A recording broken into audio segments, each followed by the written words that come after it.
ऐसे बहुत सारे क्राइम हुए हैं जिनको अलग चेहरा, अलग तस्वीर देने की कोशिश की गई।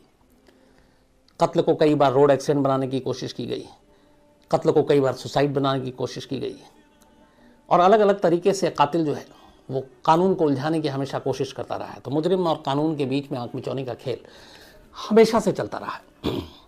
ये जो कहानी है ये कुछ मामलों में बेहद अजीब इसलिए है कि जब सब कुछ हुआ तो शुरुआत के कुछ दिनों में लोगों से लेकर पुलिस तक यही सोच कर आराम से बैठी हुई थी कि आम एक रोड एक्सीडेंट का केस है और इसमें कोई फॉल प्ले नहीं है, कोई गलत नहीं हुआ है। लेकिन इस हादसे के एक हफ्ते के बाद जब एक एक कर कड़ियाँ खुलती जाती हैं तो फिर एक आम रोड एक्सीडेंट कैसे एक मिस्ट्री में तब्दील हो जाता है, ये वो पूरी कहानी है।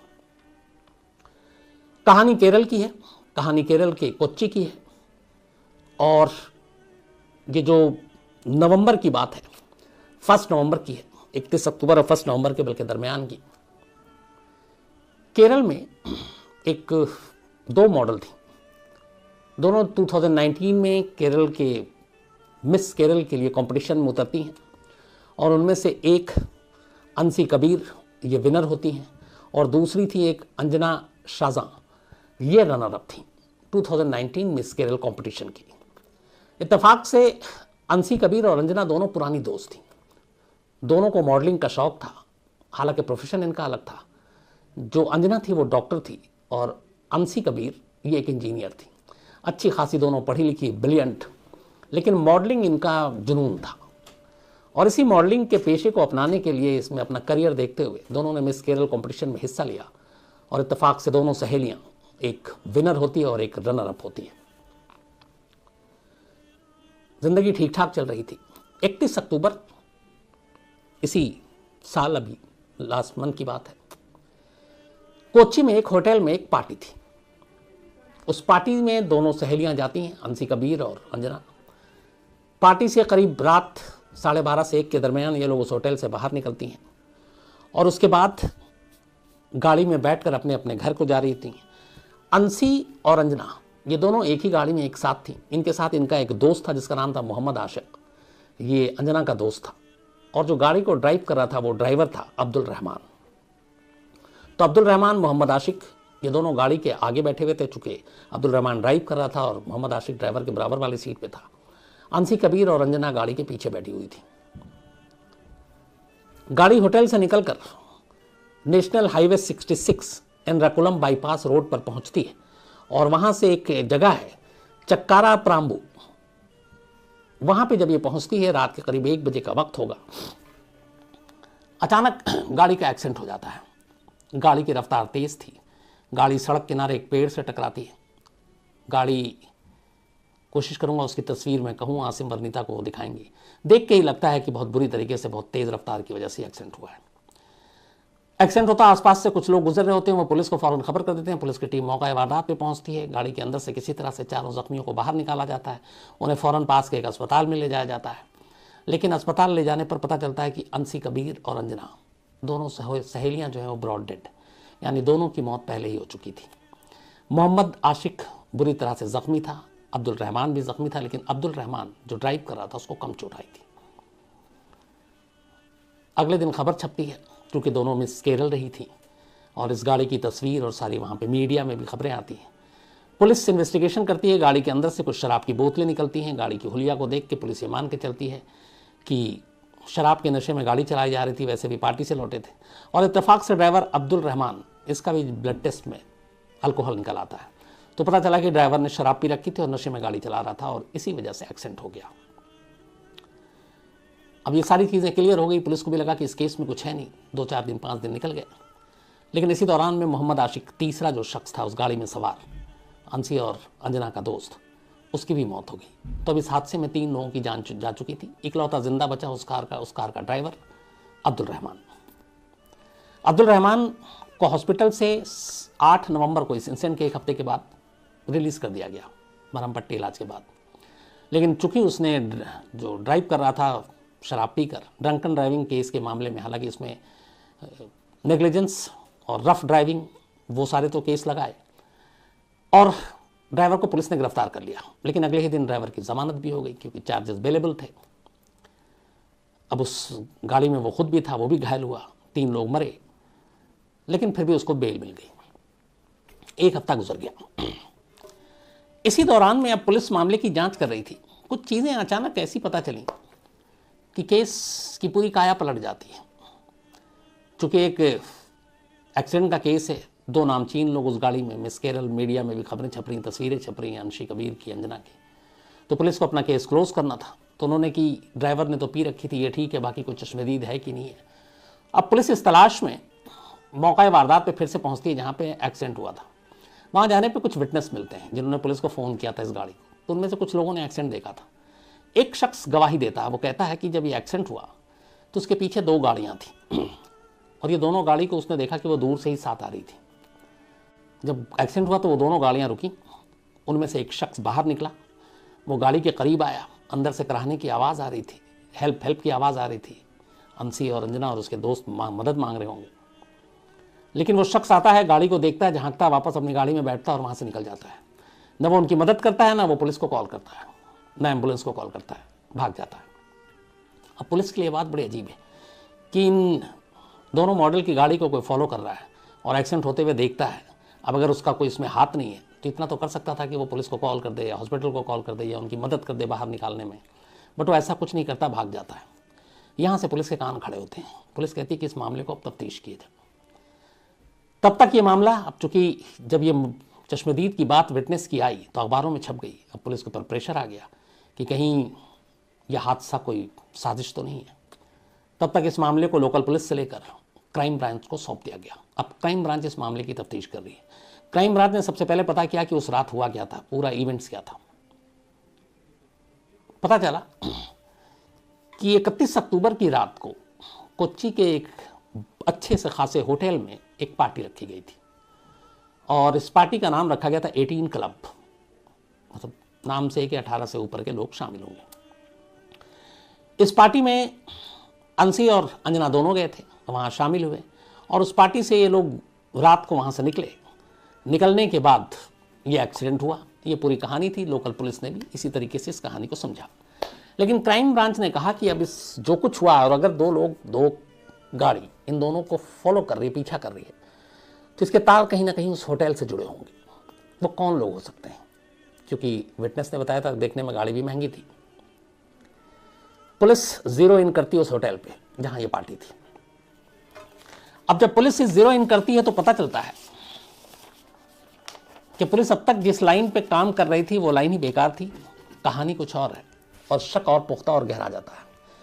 पता चलता है कि जिस होटल में पार्टी थी वहां पे पुलिस जाने के बाद सबसे पहले सीसीटीवी फुटेज को अपने अंडर में लेने की कोशिश करती है ताकि पूरा जो चेन ऑफ इवेंट्स है उसको समझ सके।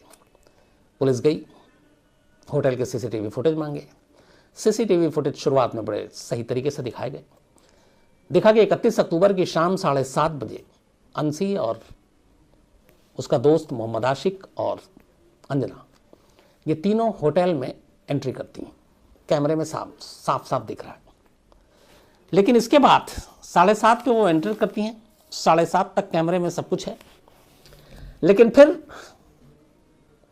7:30 के बाद से लेकर रात 12:02 तक के सारे सीसीटीवी फुटेज गायब।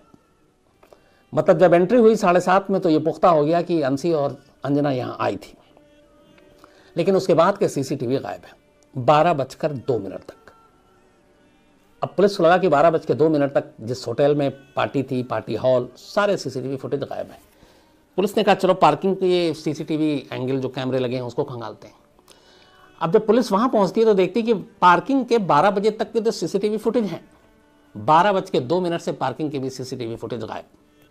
और 12:02 ये वो वक्त था जिससे पता चला कि अंजना और अंशी पार्टी से निकली थी और पार्किंग में गई थी और वहां पे उनका ड्राइवर अब्दुल वेट कर रहा था और वो बैठी थी। लेकिन पार्किंग के भी सीसीटीवी फुटेज 12:02 से गायब।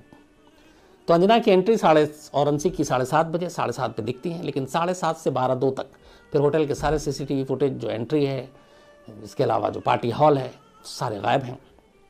12:02 के बाद से पार्किंग के सारे गायब हैं।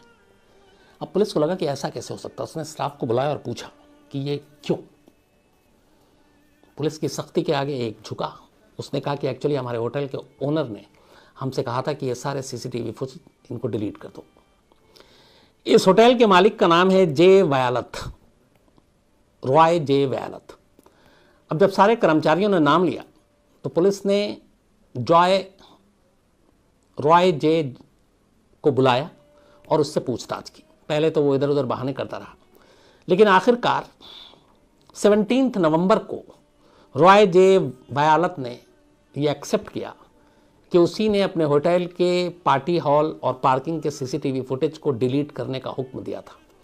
उसने कहा कि न सिर्फ उसने डिलीट करने का हुक्म दिया, बल्कि जो वीडीआर था, जो डिजिटल वीडियो रिकॉर्ड, उसको भी उसने कहा कि इसको डिस्ट्रॉय कर दो। फिर उसने अपने ही एक मुलाजिम शाइजू, उसको कहा कि ये सारे लो और इसके जो हार्ड डिस्क हैं उसको तोड़ो, और तोड़ने के बाद इसको ले जाकर नदी में फेंक दो। उसके कहने पे उसके मुलाजिम ने सारे हार्ड डिस्क को तोड़ा और तोड़ने के बाद उसे ले जाकर नदी में फेंक दिया। और ये फेंका था, एक जगह है वहाँ पे कन्नामागड्डू ब्रिज, ये थेवारा में है, तो उसी ब्रिज से जाकर उसने नदी के नीचे इस सारे हार्ड डिस्क को, जो उस होटल के सीसीटीवी फुटेज थे 7:30 से लेकर रात 12:02 और पार्किंग के, वो सारे उसने डिस्ट्रॉय करके होटल के मालिक ने अपने मुलाजिम से उसको नदी में फेंकवा दिया, बल्कि वो समंदर है।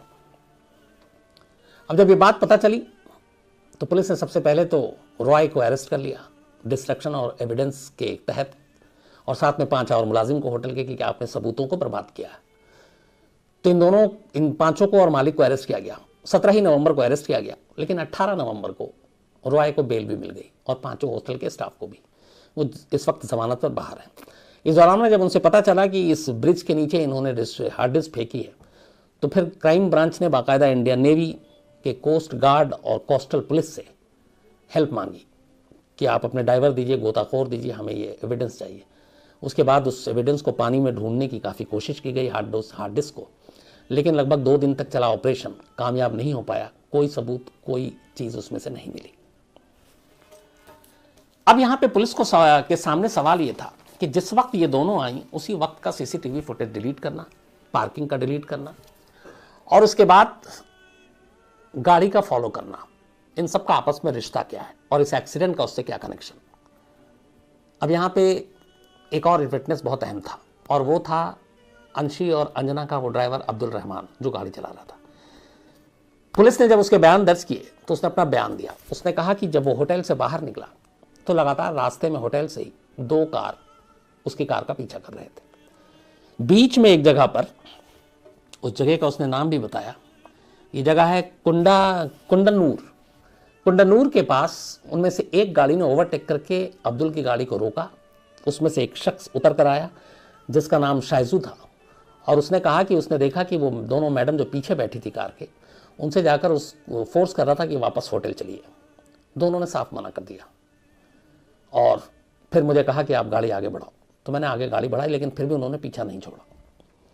अब जब ड्राइवर का ये बयान आया तो ये पुख्ता हो गया कि गाड़ी का पीछा किया जा रहा था। शाइजू को बुलाकर पूछा गया तो उसने ये बयान दिया कि हमारे होटल के मालिक ने मुझे पीछा करने के लिए कहा था, और ये कहा था चूँकि दोनों निकल गई हैं और शायद उन्होंने अल्कोहल भी लिया है, तो कहीं रास्ते में कुछ ना हो जाए तो देखने के लिए जाना। हालांकि यहाँ दूसरा एक बयान ये भी आया कि जब वो पार्टी में गई तो उनको अल्कोहल ऑफर किया गया, लेकिन अंजना ने साफ मना कर दिया था। पुलिस कमिश्नर का ये कहना है कोची का कि जिस तरह से फॉलो किया गया और उनको पीछा करके बुलाया, ज़बरदस्ती वापस बुलाया गया था होटल में, उसे साफ है कि उन दोनों के साथ कुछ गलत होने वाला था, सेक्सुअल फेवर की कोशिश थी।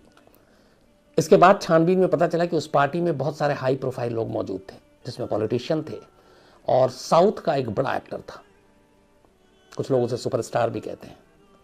लेकिन चूंकि अभी तक इस केस में कोई ऐसा एविडेंस नहीं है कि डायरेक्ट इस हादसे से इन दोनों की मौत से उसको कनेक्ट किया जा सके, तो इसलिए नाम लेना मुनासिब नहीं होगा। लेकिन पुलिस का कहना है कि वो सारी चीज़ों को, सारी कड़ियों को जोड़ने की कोशिश कर रही है और ये पता लगाने की कोशिश कर रही है कि आखिर 31 अक्टूबर की रात 7:30 से 12:02 के दरमियान उस होटल में ऐसा क्या हुआ। एक इसमें यह भी आई कि उसी पार्टी के दौरान उसी साउथ के एक्टर ने अंशी और अंजना को एक ऑफर दिया था कि इसके बाद एक और पार्टी है, आफ्टर पार्टी, जिसमें और भी वीवीआईपी लोग शामिल होंगे, तो तुम उस पार्टी में शरीक होना, हिस्सा लेना। लेकिन उससे पहले कुछ ऐसा हुआ कि दोनों गुस्से में वहाँ से निकल चुकी थी और उसके बाद ये पीछा किया गया।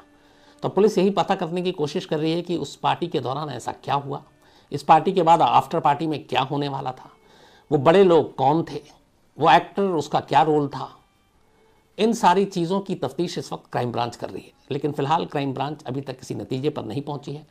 जिन लोगों को, जो होटल मालिक को अरेस्ट किया था, ये सब बेल आउट हैं, बट पुलिस का ये कहना है कि उसने हर एंगल से इस मामले की जांच कर रही है।